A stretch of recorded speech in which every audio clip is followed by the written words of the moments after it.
Halo Pos 5, bersama saya Bening Lara dan Pak Yo. Ngobrolan kita yang sekarang ini Pak Yo adalah pentingnya menyembuhkan luka batin. Nah, aku ada cerita nih Pak Yo. Jadi kan aku ada temen, dia resign dari kerjaan. Dan ini udah lama sekali resign dari kerjaan. Ya. Nah, waktu dia cerita, aku tuh waktu itu kenapa aku tuh keluar dari kerjaan, karena aku sakit hati sama bos aku. Ya kan? Karena waktu itu aku minta naik gajiku nggak dinaikkan. Dan aku sakit hati karena pekerjaannya banyak, ya kan? Nah, kemudian 2 tahun kemudian dia pengen kerja lagi di perusahaan tersebut. Dia bilang gini, aku masih belum bisa nerima kalau ketemu dia, bosnya itu, mantan bosnya itu. Nah, kayak gimana sih menyembuhkan luka batin dan apa pentingnya penyembuhan luka batin ini Pak Yo? Kalau dari Pak Yo, kacamatanya Pak Yo nih. Ya. Jadi kalau cerita seperti itu ya, artinya ada trigger yang membuat dia sakit hati. Saya kenapa katakan trigger? Karena itu kan kejadiannya ketika dia bekerja, artinya sudah dewasa. Tapi ada orang yang ditolak atau tidak, kasusnya sama-sama tidak dinaikkan gajinya, tapi fine aja tuh, nggak menjadi sebuah sakit hati. Jadi pertanyaannya, yang membuat sakit hati itu peristiwa saat ditolak gajinya naik, atau sebenarnya hal lain? Yang disebut luka batin biasanya adalah reaksi atas sebuah kejadian. Kita lihat aja yang tadi sakit hati, itu kan disebutnya katakanlah betul luka batin gitu ya. Itu adalah sebuah reaksi yang berbeda dengan reaksi satunya dong, yang satu fine aja. Nah, biasanya itu muncul karena pernah punya case yang mirip-mirip di masa kecil, di mana dia tidak selesai itu dibiarkan terluka terus. Nah, kalau udah dewasa sakit hati begini kan mungkin ngobrol sama temennya, gua kurang ajar banget sih, sebel banget nih, terus ada penghiburan, ada apa, itu lama-lama kayak diselesaikan. Ketika itu selesai, mungkin selesai. Tapi banyak cerita di masa kecil kan nggak bisa selesaikan sendiri, namanya juga anak-anak. Nah, itulah yang menyisakan luka. Jadi ada luka tidak disembuhkan dan selamanya menganga. Kapan itu muncul? Sepertinya ini benar nih Pak Yo. Jadi ada luka yang dari kecil, mungkin dari kecil tuh dia ingin mendapat pengakuan nih dari, kalau kasus teman saya tadi mungkin dari orang yang dia anggap sangat ingin dia hormati lah, dari orang tua, mungkin dari guru. Nah, sehingga ketika dia konflik dengan atasannya, dia sakit hatinya tuh bisa tersimpan lama sekali. Nah, gimana caranya ya Pak Yo ya, kita bisa mengobati ini nih, sesuatu yang lukanya itu masih kerasa gitu. Iya. Kalau dalam taraf yang ya masih nggak terus jadi depresi, stres gitu ya, itu sebenarnya tinggal kita renungkan aja, kok gua sebel banget ya gitu. Dari pertanyaan kok saya sebel banget sama bos itu, cuma gara-gara, anggaplah cuma gara-gara gua bilang mau minta dinaikkan gajinya karena udah sekian tahun, kok terus nggak dinaikkan.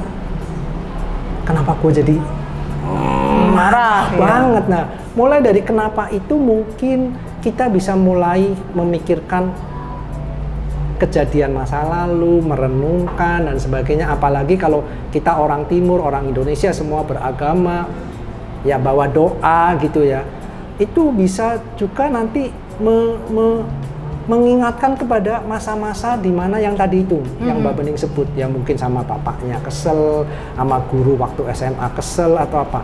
Nah, kalau sampai sana, yang diselesaikan bukan urusan naik gajinya, yang diselesaikan urusan sama gurunya, sama bapaknya di masa lalu, supaya luka si kecil itu selesai.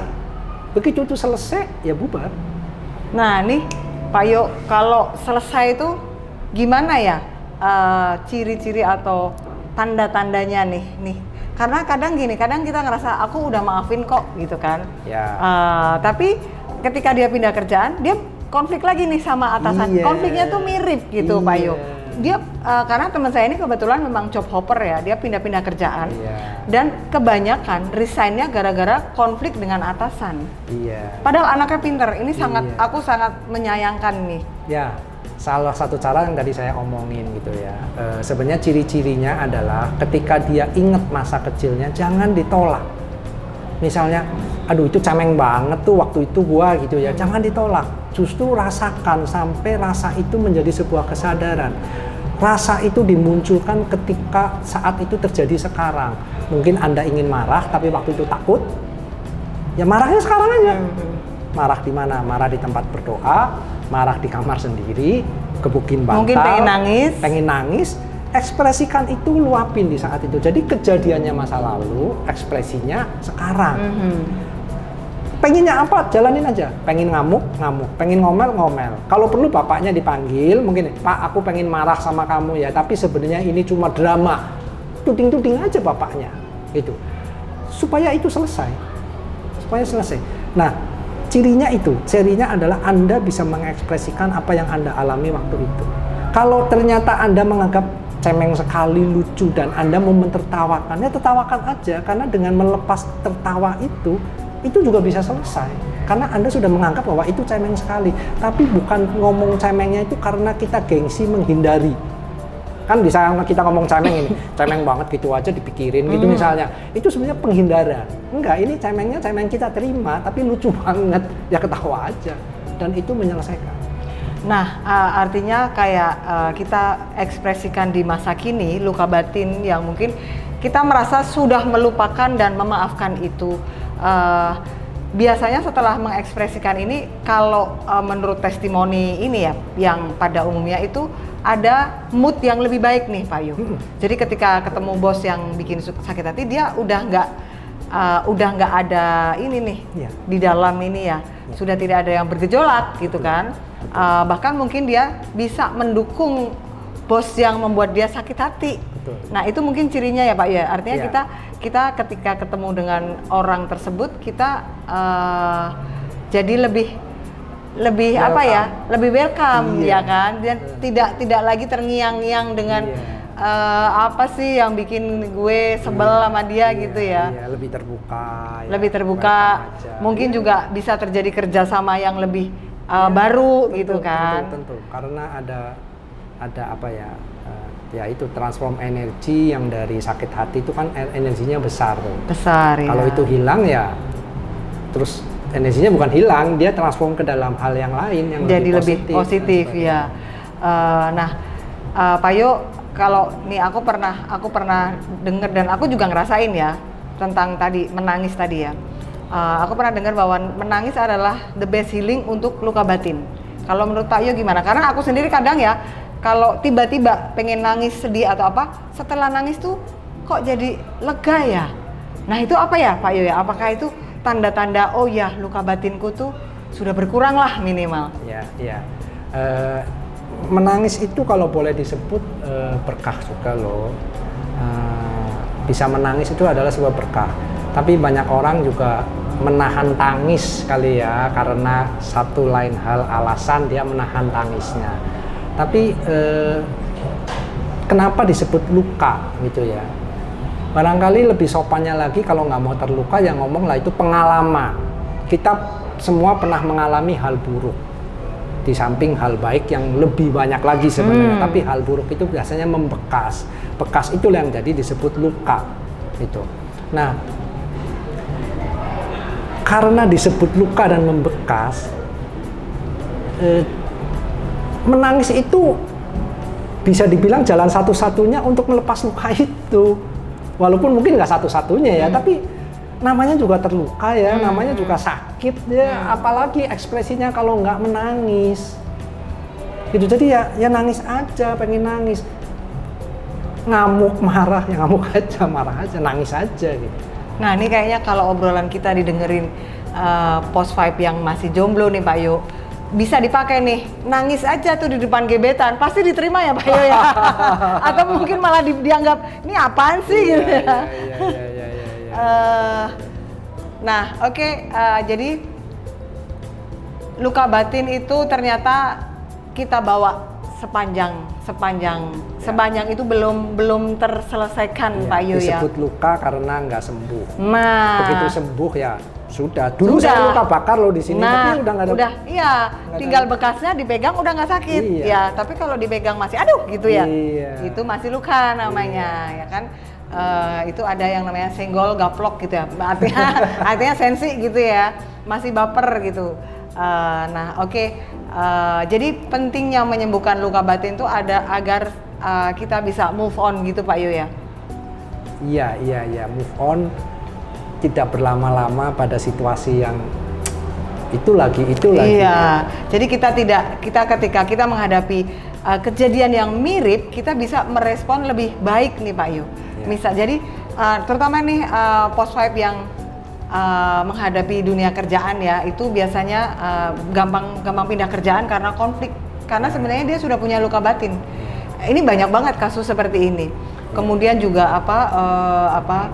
akan memperbaiki relationship dengan orang lain yang lebih positif lah, lebih nyaman, kerja juga nyaman. Kalaupun toh pindah kerjaan, artinya itu bukan karena luka batinnya tadi, Pak Yu ya. Betul. Karena banyak nih anak-anak muda post-5 yang luka batinnya belum sembuh, dia pindah-pindah kerjaan. Ya. Masih ada waktu lagi atau berapa lama? 2 menit. Ya. Kalau boleh tahu nih, Pak Yu, kalau Pak Yu menghealing luka batinnya sendiri nih seperti apa ini? Bocorannya nih, Pak Yu. Nggak apa-apa dong, sharing dong ya. Iya. Saya mestinya sama lah. Karena semua orang kan pasti punya luka batin ya, Pak Yu. Saya juga punya, Pak Yu juga punya. Iya, tentu.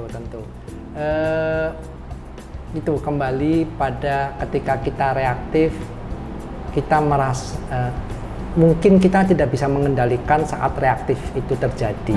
Tapi setelah itu kan sebenarnya kita merasa, aduh kenapa saya tadi begitu ya, aduh gitu ya. Bisa ada penyesalan, tapi bisa juga ada dendam yang lebih besar. Nanti ya buat gitu loh. Nih ya, jadi awas lu ya gitu. Itu yang dicoba disadari, pertanyaannya bukan lagi kepada gara-gara si itu, tapi saya kembali pertanyaan kepada diri sendiri. Kenapa saya begini ya? Ada apa ya dulu ya gitu. Nah, seringkali juga kan kalau ngobrol-ngobrol ketemu orang gini, coba inget-inget waktu SD lu ngapain sih gitu. Itu penting. Kemudian itu satu hal ketika ngobrol gitu ya. Terus ada lagi ketika reuni. Itu kan mengungkap banyak hal informasi, di situ. Iya. Jadi oh ternyata menurut teman-teman saya dulu begini gitu. Buat apa itu? Itu adalah data yang ada di bawah sadar kita, kemudian terungkap ke permukaan, tangkep dan sadari. Karena tangkep dan sadari aja udah cukup. Udah cukup. Kalau yang gede-gede ya tangkep, sadari, nggak nguati, bawa doa, bawa merenung lebih jauh, itu sehingga kita mampir ke dalam hati makin dalam, ke dalam diri makin dalam. Ya kalau makin dalam, makin kenal, reaksi itu masih muncul pun kita jadi tahu, ini kan masa lalu gua yang begini-begini, ya fine aja kalau udah sebegitu. Itu. Jadi apakah sembuh total? Ya belum tentu juga, tapi bisa ngomong fine lah. Gitu. Acceptance-nya lebih tinggi terhadap diri. Nah ini tadi artinya ini adalah proses ya Pak Yu, menyembuhkan, seperti juga luka kena apa itu juga proses tapi minimal kita tidak lagi berada di zona tersebut. Kita bisa melakukan hal yang lebih banyak, kita mungkin bisa ketemu networking yang baru gitu kan. Kita siap, kita tidak mengisolasi diri lagi gitu kan. Waktu sudah, oke. Terima kasih Post Vibes, saya Bening Lara dan Pak Yu. Kita akan ngobrol-ngobrol lagi di tema, di obrolan yang lebih oke. Saya dan Pak Yu undur diri, terima kasih dan salam.